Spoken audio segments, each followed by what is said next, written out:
The year is 1973. Bjorn, a lanky Norwegian youth with a perpetually surprised expression, was convinced he was in exile. Exiled not from Norway, mind you, but from England. He'd never been there, of course. His entire knowledge of the country came from dog-eared copies of Melody Maker and grainy broadcasts of Top of the Pops, smuggled across the border from Sweden. But in his heart, Bjorn knew he belonged amidst the chipped formica tables of a British cafe, arguing about the merits of Slade versus Sweet. His personal purgatory was the municipal swimming pool in Stavanger.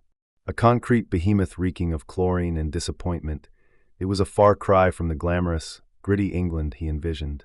Bjorn worked there as a lifeguard, a job he secured less through competence and more through the sheer lack of other applicants willing to spend their days policing the splashing of pensioners and shrieking children.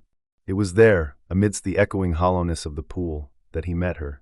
Not in the flesh, mind you, but in the pages of a discarded British magazine.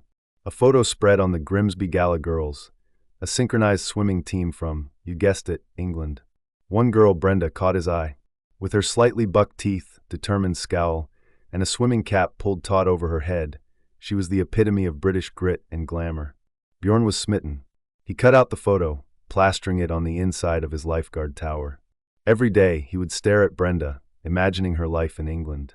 He pictured her in a smoky pub, downing pints of bitter and arguing about football. He imagined her navigating the labyrinthine streets of London, dodging double-decker buses and chain-smoking cigarettes. His infatuation became a running joke amongst the other lifeguards. "Still dreaming of your English rose, Bjorn?" they'd tease, slapping him on the back. Bjorn would simply shrug, his eyes fixed on Brenda. One day a letter arrived for him, postmarked London. His hands trembled as he tore it open. It was from Brenda. Well, sort of. It was a form letter from the Grimsby Gala Girls fan club, thanking him for his donation of 5 kroner, a sum equivalent to a packet of chewing gum. Enclosed was a signed photo, not of Brenda, but of the entire team. Brenda was in the back row, barely visible. Bjorn stared at the photo, his heart sinking. The reality of Brenda, the mundane existence of the Grimsby Gala Girls, was a stark contrast to the vibrant fantasy he had built. He looked around the pool, at the splashing children, the bored lifeguards, the oppressive concrete. Then, a slow smile spread across his face. He carefully cut out Brenda from the team photo, pinning it next to the original. He still had his England, his dream.